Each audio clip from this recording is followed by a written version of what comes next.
Russian President Putin reiterates his warning against the arming of the Syrian opposition, as this would only aggravate the crisis.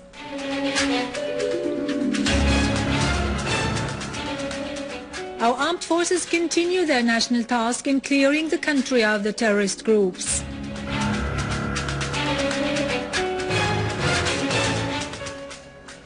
Morsi's policy is met with popular turmoil and confrontations take place with his supporters in Al-Gharbiya governorate.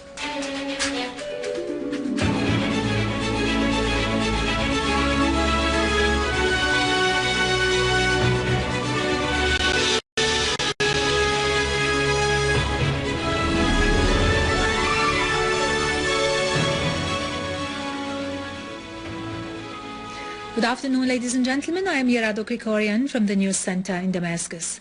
Russian President Vladimir Putin has reiterated his warning from Ireland against the arming of the Syrian opposition, which he said would only aggravate the crisis in Syria, adding that the bloodshed can be stopped through political means only. During a press conference at the conclusion of the Group of 8 summit, Putin said Russia has called on its partners to continue work for holding the Geneva International Conference on Syria. Putin said no conclusion can be reached about the use of chemical weapons in Syria except after a thorough investigation into all reports on this subject, calling for an earnest consideration of the reports made about chemical weapons seized with Syrian opposition members in Turkey. Putin called on the West not to rush in arming the Syrian opposition due to the absence of the surveillance mechanism of the way it will be used in the future, referring to the presence of extremists among the ranks of the Syrian opposition. The Russian president said his country was supplying weapons to the government in Syria in accordance with legal contracts signed with a legitimate government, describing Moscow's stand as absolutely justifiable morally and legally. Russian Foreign Minister Sergei Lavrov has voiced his country's adherence to the need to build a just and safe world order on the basis of international law and the UN Charter, and its efforts to enhance the moral basis of international relations.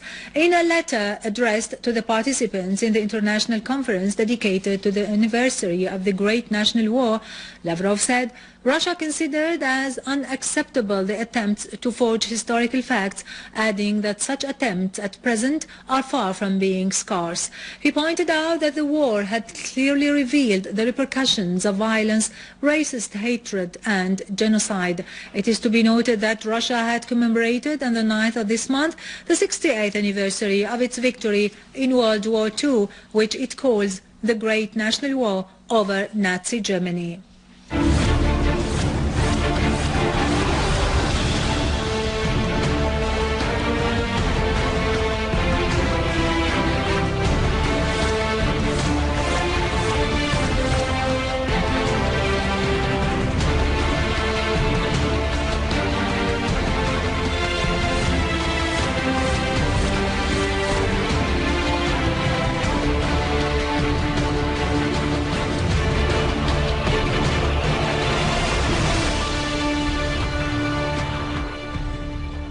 Welcome back.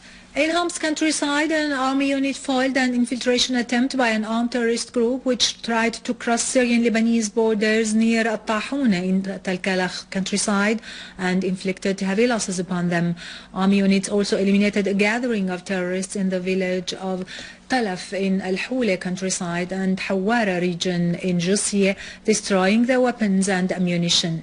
In Palmyra countryside, army units chased terrorists near Al-Qabab restaurant west of Al-Hir Al-Sharqi Palace and destroyed 2 heavy machine guns and 2 booby-trapped cars, as second army unit killed a number of terrorists on At-Tiba Al-Sukhna road. An explosion took place in Al-Bassa neighborhood in the outskirts of Latakia city this morning, and smoke was seen rising from the site. An official source said the blast that occurred at a military engineering unit was the result of a technical failure. 6 citizens were slightly injured. An army unit has meanwhile destroyed a Jabhat al-Nusra gathering in a Sukkariya village in Latakia northern suburbs, including the terrorists and their weapons. In Hamas suburbs, the authorities foiled a suicidal attempt by a non-Syrian to blow up a Kia truck at a military checkpoint in Al-Ghab. The truck was loaded with 1.5 tons of explosives carried in barrels originally designed to transfer milk. In Daraa, army units continued to chase terrorists in a number of neighborhoods in Daraa al-Balad, killing and wounding a number of them. An army unit eliminated a number of terrorists and destroyed their weapons and ammunition in the towns of Shabrak, Saysoon, Tsil and Jilin in Daraa countryside. Also in Daraa, army units confiscated 34 anti-tank land mines inside a terrorist den and killed a number of terrorists inside it. In Idlib Governorate, several terrorist hideouts were destroyed in 3 positions in Jisr al-Shughul suburbs, in addition to 7 other sites in Idlib suburbs. An army unit inflicted huge losses on terrorists in 3 villages in Ma'arat al-Nu'man, while another unit killed and wounded armed men in the surroundings of the central prison.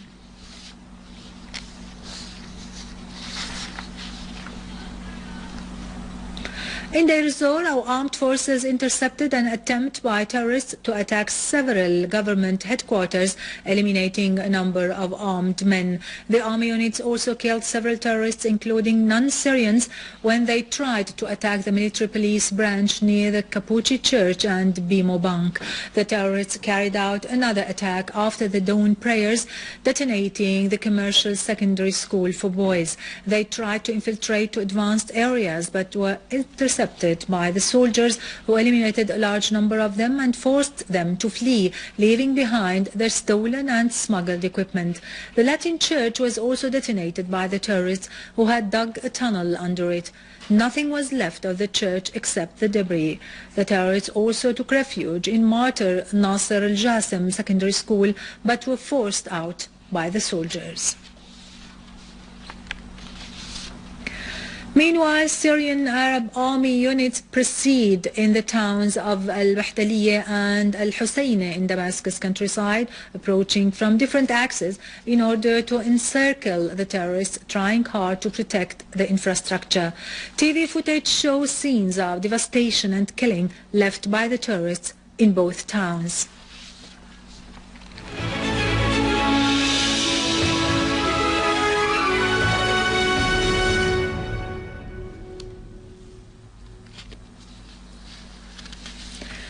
Now to Egypt, where Egypt's Minister of Tourism has resigned following the appointment of a new governor in the temple city of Luxor, who belongs to an Islamic party linked to a deadly attack on tourists. Hisham Zazu said that following the appointment of Adel al-Khayyat, a member of the political arm of ex-Islamic militant group Jama'a Islamiyya, he cannot continue in his role as Minister of Tourism. Khayyat's nomination sparked fury across the tourism sector, a once lucrative industry which has been devastated in the aftermath of 2011 uprising that toppled Hosni Mubarak. Khayyat belongs to the Construction and Development Party, the political arm of Jama'a Islamiyya, which was blamed for a spate of attacks in the 1990s before it renounced violence. The new governor claimed responsibility for an attack on a major tourist attraction in Luxor in southern Egypt that killed 58 foreign holidaymakers in 1997. Finally, Turkey's government is working on legislation to restrict the use of Twitter and other social media, blamed for the worst unrest the country has experienced in decades. Turkish Prime Minister Recep Tayyip Erdogan defended his police and vowed to increase his powers to deal with unrest. Riot police were again deployed in Turkey's 2 main cities of Istanbul and Ankara. Thousands have flooded the streets nightly, many honking car horns and waving Turkish flags, shouting slogans which called for the departure of Erdogan. With this, we end our news for today. Thank you for watching. For more details about Syria and the region and to view this bulletin again, you can always visit our website in English, syriaonline.sy. Now to latest business and market news with Vani Gönjian after a short break.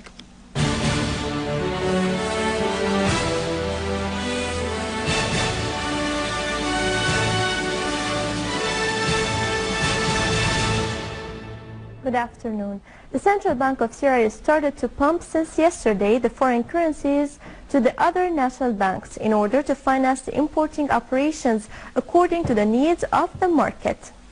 The central bank sold what is equivalent to $8 million at a price of 175 Syrian pounds for each dollar. Dr. Edip Meyale, governor of the Central Bank of Syria, also announced selling 50 million euros to the companies and exchange offices in order to finance the non-commercial operations and to meet the individual's demands on foreign currencies at a price decided daily by the central bank, as each citizen has the right to buy 1,000 euros per month. Meyale added that the exchange rate fell about 30 Syrian pounds in response to these measures. The Director General of the cement establishment warned from using the cement that enters the Syrian territory illegally. The director also pointed out that the establishment's current production is not sufficient to cover the local market's needs, especially after the cement factory El Shehba is out of service, after terrorists looted its equipment, in addition to the decreasing production of the Syrian company of cement in Hama by 35%, asserting that the cement company in Adra has resumed its work last week. Director General of the sugar establishment Basil Ahwez said that certain amounts of sugar beets will be received this season, starting from next month. Ahwez added that 320,000 tons of sugar beet are expected this season, mostly in Hama and Al Raqqa governorates. The manufacturing will take place in Tel Sahab company, taking into consideration that the cultivated amounts suit the production capacities of that company. Ahwez added that the production plan was to produce 1,300,000 tons of sugar by planting an area of more than 25,000 hectares of land, but the actual planted areas this year are only 7,000 hectares. The American crude oil traded near the highest price in 9 months. After an industry report showed that the U.S. stockpiles dropped last week, futures were little changed after rising 0.7% yesterday.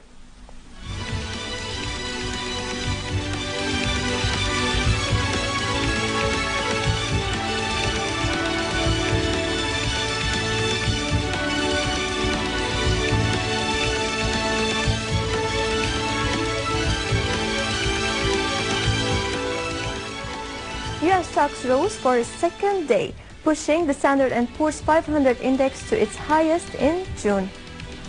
While the European stocks fluctuated between gains and losses as investors awaited the conclusion of the Federal Reserve's policy meeting for indications on stimulus measures, Japanese shares, on the other hand, advanced, with the TOPIX index climbing for a fourth day.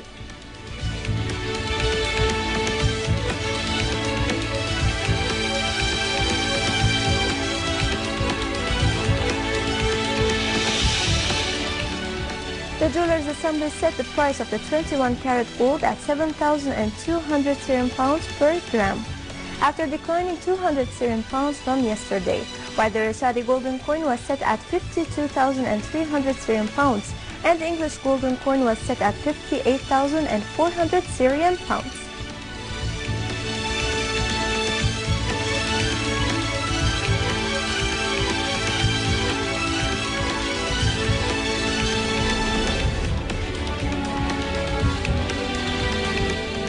The yen rose for the first time in 3 days versus the dollar, amid bets that the Federal Reserve chairman will refrain from saying that the central bank is moving toward ending bond purchases at a press conference today. Japan's currency advanced against all except one of its 16 major counterparts.